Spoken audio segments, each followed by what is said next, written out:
Le dernier quart d'heure de Smart Bourse, chaque soir c'est le quart d'heure thématique et nous retrouvons ce soir notre correspondant américain. Petit décalage pour ce quart d'heure américain, mais le sujet reste évidemment le même, celui du plafond de la dette avec des négociations toujours en cours à Washington et notre correspondant américain que nous retrouvons en visioconférence, Pierre-Yves Dugas. Bonsoir Pierre-Yves, merci beaucoup d'être avec nous. On a un peu chauffé le terrain, préparé la place avec les invités juste avant sur la question du plafond de la dette. Ce qui est intéressant aussi de regarder, un des angles d'attaque intéressants, Pierre-Yves, c'est de regarder quelles sont les alternatives possibles qui permettraient de contourner peut-être à un moment cette histoire et cet horizon du plafond de la dette aux États-Unis, dans un contexte peut-être un peu différent, avec un calendrier très resserré, une classe politique hyper polarisée, etc. C'est vrai que du coup réapparaissent des idées un peu alternatives qui permettraient peut-être d'enjamber ou de contourner ce problème du plafond de la dette. Qu'est-ce qu'on peut dire de ces solutions alternatives dont on parle régulièrement dans le débat, Pierre-Yves? Alors, Greg, jusqu'à présent, ces solutions ont été écartées. Bill Clinton avait conseillé à Barack Obama en 2013 d'invoquer le 14e amendement. Barack Obama avait refusé de le faire. On parle beaucoup du 14e amendement à nouveau. Nous allons en parler ensemble maintenant. Une lettre a été envoyée par une cinquantaine d'élus démocrates de la Chambre, une bonne douzaine également de démocrates côté Sénat, encouragent le président Biden à invoquer le 14e amendement qui dit quoi? Il a été adopté après la guerre de sécession en 1865 et il dit la validité de la dette des États-Unis, de la dette fédérale des États-Unis ne sera pas remise en question. Alors, la théorie derrière le recours à cet article serait de dire il s'agit de payer les dettes de l'oncle Sam telles qu'elles ont été, telles qu'elles correspondent à des dépenses qui ont été votées par le Congrès. Et que dans ces conditions-là, le plafond de la dette devient caduc, car il est plus important de respecter la Constitution et de passer outre une loi sur le plafond de la dette qui n'a pas de sens et qui probablement serait même anticonstitutionnelle. Le plafond de la dette a été instauré au moment où les États-Unis entraient dans la Première Guerre mondiale et avaient besoin de lever des capitaux pour financer la guerre.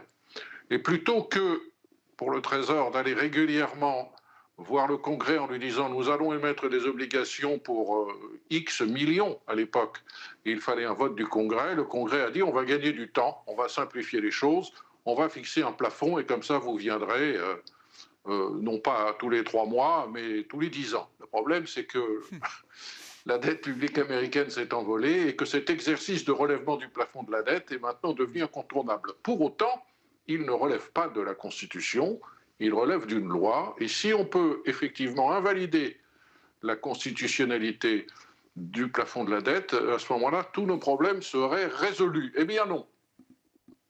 Malheureusement, il ne serait pas résolu. Il serait résolu peut-être à très très court terme, parce qu'on pourrait dire, effectivement, Joe Biden ordonne au Trésor d'émettre du papier à nouveau, au-delà du stock légal qui aujourd'hui est de 31 000 milliards 400 millions. Est-ce que le marché va accepter ce nouveau papier américain, sachant qu'un point d'interrogation va se poser sur la constitutionnalité, sur la légalité de ce papier? Probablement, une prime sera demandée par les investisseurs pour accepter ce papier, le temps que la constitutionnalité de la question soit tranchée. Qui va saisir la Cour suprême? Personne ne sait d'ailleurs qui a intérêt pour agir dans cette affaire. Il y a une grosse incertitude là-dessus. Combien de temps la Cour suprême va-t-elle prendre avant de trancher cette question fondamentale? Probablement trop longtemps. Trop longtemps parce qu'il faut continuer à négocier. On ne peut pas attendre que la Cour suprême tranche pendant un mois, même une semaine. Et que se passera-t-il si la Cour suprême est saisie de cette affaire? Bien, immédiatement au Congrès, on va dire c'est un coup d'État. C'est un coup d'État du président Biden qui passe outre la volonté du Congrès. Donc, loin de forcer un compromis bipartite, recourir à cet amendement constitutionnel en tant que solution pour contourner et invalider une fois pour toutes le plafond de la dette va aggraver la guerre civile qui fait rage à Washington et ne résoudra rien. Alors, il est intéressant de voir que aussi l'argument du plafond du 14e amendement peut se retourner contre ceux qui prétendent que c'est la solution. Pourquoi? Parce que on peut très bien imaginer, et nos invités ont évoqué cette possibilité, que, mettons le 1er juin ou le 2 juin, le Trésor dise « Ah, je ne peux pas payer toutes mes factures.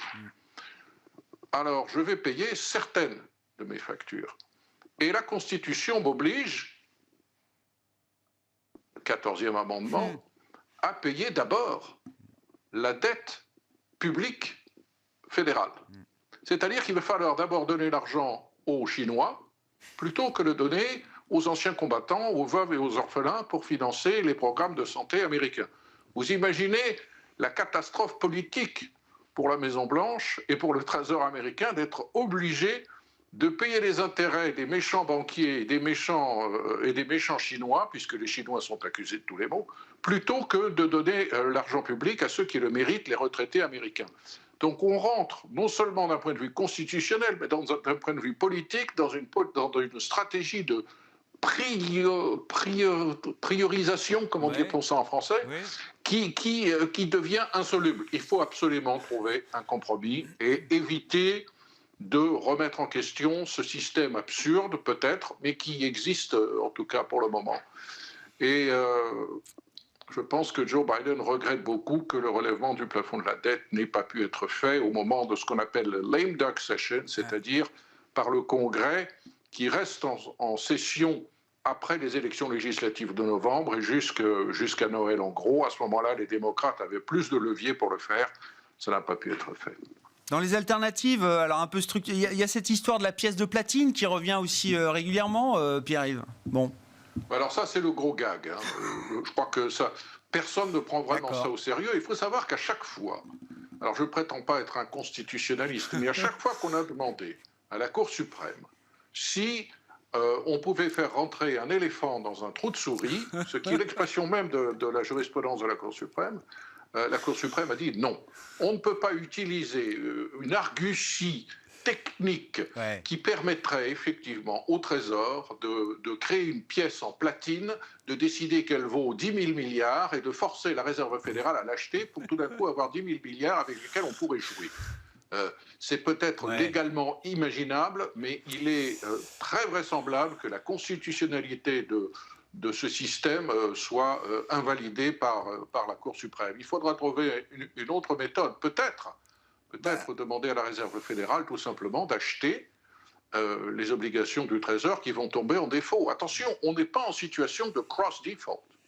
C'est-à-dire que si le 1er juin, un détenteur d'une obligation du Trésor américain ne voit pas son intérêt payé, ça ne veut pas dire que tous les autres détenteurs d'autres obligations de maturité différentes vont se trouver aussi en défaut. Bien sûr. Non. Mais la tâche serait quand même bien présente de ce point de vue-là. Donc, il faut bien s'en remettre à la négociation désormais, à nouveau, toujours, Pierre. D'ailleurs, c'est intéressant parce que la structure de la négociation, on parle beaucoup de la polarisation de la vie politique américaine, démocrates, républicains à couteau tiré, bien sûr, mais cette polarisation, elle existe au sein même des deux partis, démocrates et républicains. Ça donne un jeu de négociation à plusieurs bandes, c'est le principe, et on n'est pas étonné de voir ça dans le schéma politique américain, mais ça prend une dimension encore plus importante là, en 2023, avec cette question du plafond de la dette.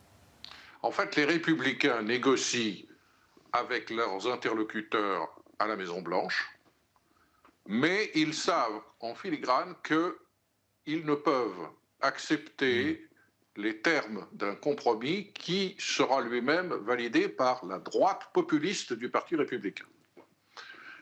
D'où l'intérêt de renverser la table de temps en temps, de dire ça ne va pas du tout, les négociations ne profitent pas, parce que quand, in fine, on aboutira à un compromis, on pourra dire, vous vous souvenez, il a fallu que je me mette en colère tout rouge et que je renverse la table pour qu'on en arrive là. Suivez-moi, je n'aurais pas pu faire mieux. Il y a un équilibre subtil à trouver entre la menace de quitter la salle et l'importance de rester dans la salle pour continuer de négocier, parce que les républicains et les négociateurs républicains ne contrôlent pas, il n'y a pas de discipline de parti.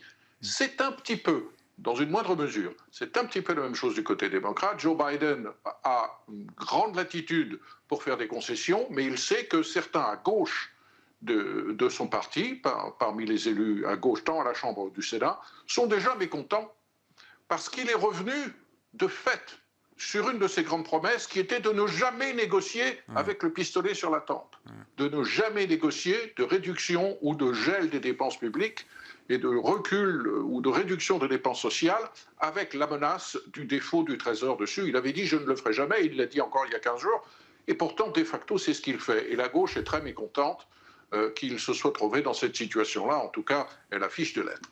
Une fois qu'on a dit ça, Pierre-Yves, est-ce qu'il y a une raison que un compromis ou le compromis puisse être trouvé avant la dernière seconde, de la dernière minute, de la 11e heure, de la date fatidique ? Moi, je suis un petit peu déçu de voir qu'il n'y a pas de forte personnalité à la Maison-Blanche pour négocier face à M. Kevin McCarthy.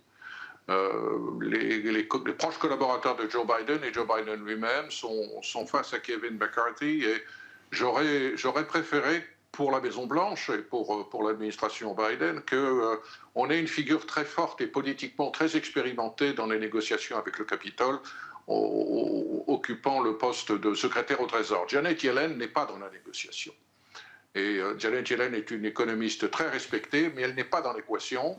Et je pense que si on avait un James Baker, par exemple, ou l'équivalent démocrate d'un James Baker ou d'un Hank Paulson, qui était le républicain pendant la crise de 2008, on n'en serait probablement pas là. Et je pense que c'est un handicap pour l'équipe de Joe Biden. Ouais. Il manque une personne clé, effectivement, côté Maison-Blanche pour assumer et assurer le déroulé de ces négociations qui se poursuivent. J'imagine qu'il y a des sessions de rencontres qui sont encore prévues là aujourd'hui, dans les prochaines heures et les prochains jours, Pierre. Alors, ce qu'il y a, c'est qu'on ne sait pas ce qui se passe dans cette négociation. On n'est pas en mesure de dire, voilà, il y avait 5 gros points à régler, on en a réglé un, il en reste 4. En fait, les 5 points seront probablement liés jusqu'au dernier moment. On négocie sur les dépenses publiques, d'ailleurs, les dépenses publiques aujourd'hui, mais sur un calendrier de 10 ans, avec une progression. On négocie aussi sur la taille du relèvement du plafond. Les Républicains voudraient qu'on relève de très très peu, de manière à ce que la question se repose juste avant les élections présidentielles. Donc c'est du billard à 15 bandes. Merci beaucoup de nous aider à suivre ce sujet du plafond de la dette et ces négociations en cours. Pierre-Yves Dugas avec nous chaque semaine, le quart d'heure américain de Smart Bourse. Historiquement, traditionnellement, le lundi 17h45, exceptionnellement cette semaine, ce mardi à 17h45, quart d'heure américain que vous retrouvez bien sûr en replay sur bismart.fr et en podcast sur l'ensemble de vos plateformes. Voilà pour cette édition Smart Bourse ce soir. On se retrouve demain à 12h30 en direct.